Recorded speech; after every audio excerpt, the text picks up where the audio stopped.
क्या हुआ जब स्वयं भगवान श्री राम अयोध्या राम मंदिर में प्रकट हो गए। आज हम आपको अयोध्या के इतिहास में घटित एक ऐसी चमत्कारिक घटना बताने जा रहे हैं जो सत्य थी। सन 1939 में भगवान राम अयोध्या में प्रकट हो गए थे। अयोध्या का ही नहीं बल्कि संसार का सबसे बड़ा चमत्कार राम मंदिर अयोध्या में देखने को मिला। कुछ राम विरोधी तो इस बात को सरासर झूठ बता सकते हैं, परंतु राम भक्तों ने यह नजारा अपनी आंखों से देखा था।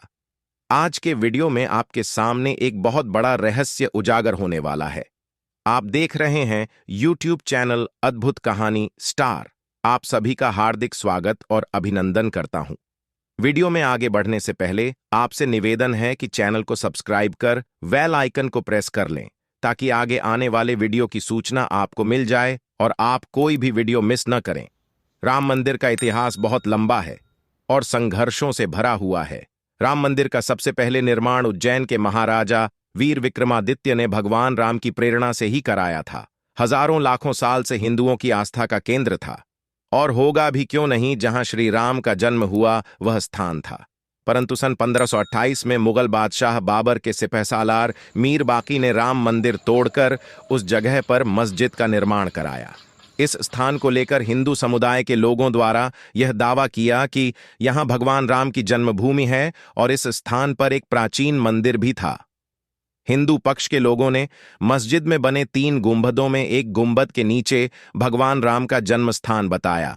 श्री राम जन्मभूमि पर जहां मस्जिद का निर्माण किया गया, वहां के आसपास के कई स्थानों पर पहली बार राम मंदिर के गिराए जाने के बाद वहां हिंदुओं को पूजा करने दी जाए, इसके लिए कई बार प्रयास किए गए। सबसे पहले साल 1852 में इसको लेकर दंगा हुआ और बाबरी मस्जिद पर कब्जे का प्रयास हुआ, लेकिन अंग्रेजों ने वहां पर शांति व्यवस्था कायम कराई और आदेश दिया कि मस्जिद के अंदर नमाज होगी और बाहर राम चबूतरे पर पूजा होगी। अयोध्या में बगल में राम चबूतरे में पूजा अर्चना करने और एक छोटा सा मंदिर बनाने की अनुमति की मांग वाजिद अली शाह से भी की गई थी और वाजिद अली शाह ने इसकी अनुमति नहीं दी। वाजिद अली शाह के द्वारा मंदिर बनाने की अनुमति का मुस्लिम समाज के कुछ लोगों ने विरोध किया और उनसे शिकायत की। इसके उत्तर में वाजिद अली शाह की जुबान से आसफुद्दौला की यह लाइन निकली कि हम इश्क के बंदे हैं, मजहब से नहीं वाकिफ, काबा हुआ तो क्या बुतखाना हुआ तो क्या। लेकिन राम चबूतरे पर पूजा की अनुमति तो मिली, लेकिन मंदिर बनाने की नहीं। गदर के बाद कई क्षेत्रों में इस तरह धार्मिक स्थलों को लेकर विवाद उभरे थे और अंग्रेज इससे सतर्क थे। इसीलिए उन परिसरों की घेराबंदी की गई जहां पर विवाद थे।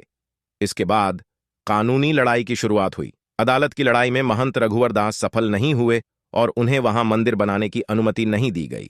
लेकिन यह विवाद धीरे धीरे और तूल पकड़ता चला गया। 1912 और 1934 में बाबरी मस्जिद पर हमला किया गया और वहां पर तोड़फोड़ की गई।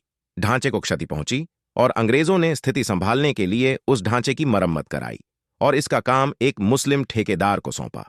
इसके बाद यहां एक और चमत्कार हुआ जिससे हिंदुओं के रक्त में उबाल आ गया था। समय था 23 दिसंबर 1939। मध्य रात्रि का समय था। पुलिस के सिपाही शेर सिंह और बरकत आली पहरा दे रहे थे। उसी समय एक दिव्य प्रकाशवान भगवान श्री राम की मूर्ति सरयू में उस स्थान पर प्रकट हुई जिस स्थान पर भगवान राम ने जल समाधि ली थी। प्रत्यक्षदर्शियों के अनुसार वह प्रतिमा विवादित राम जन्मभूमि की ओर चली और जहां मस्जिद से पहले प्राचीन राम मंदिर था वहां दिव्य प्रकाश करती हुई स्थापित हो गई।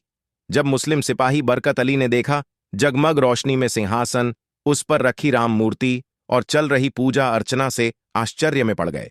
उन्होंने कोर्ट के समक्ष बताया कि किस तरह यकायक तेज रोशनी के बीच रामलला प्रकट हो गए। भगवान का यह चमत्कारी स्वरूप इतिहास में उतना ही विवादित रहा है जितना कि वह संरचना जिसमें इसे रखा गया था।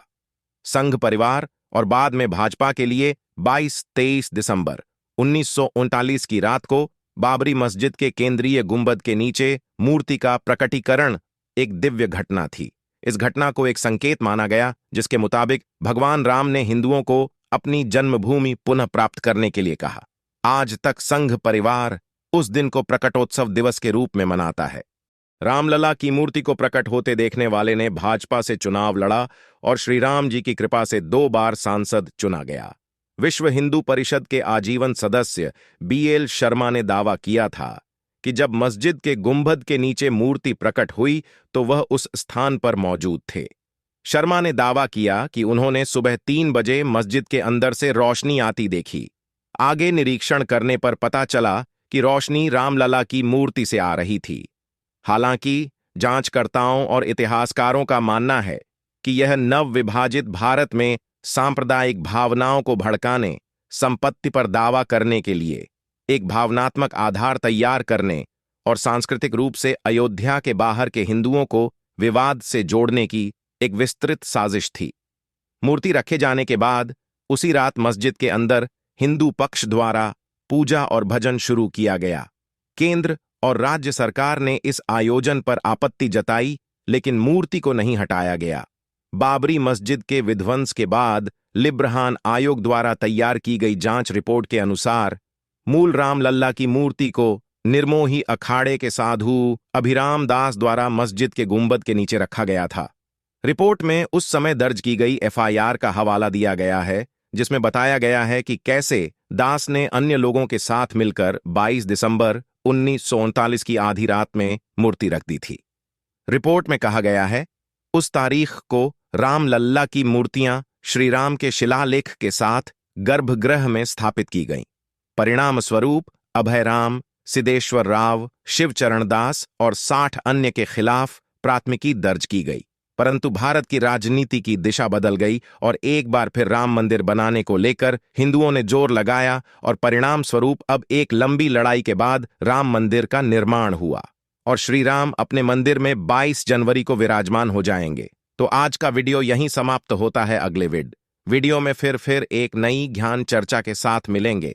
जय श्री राम, जय हिंद, जय भारत।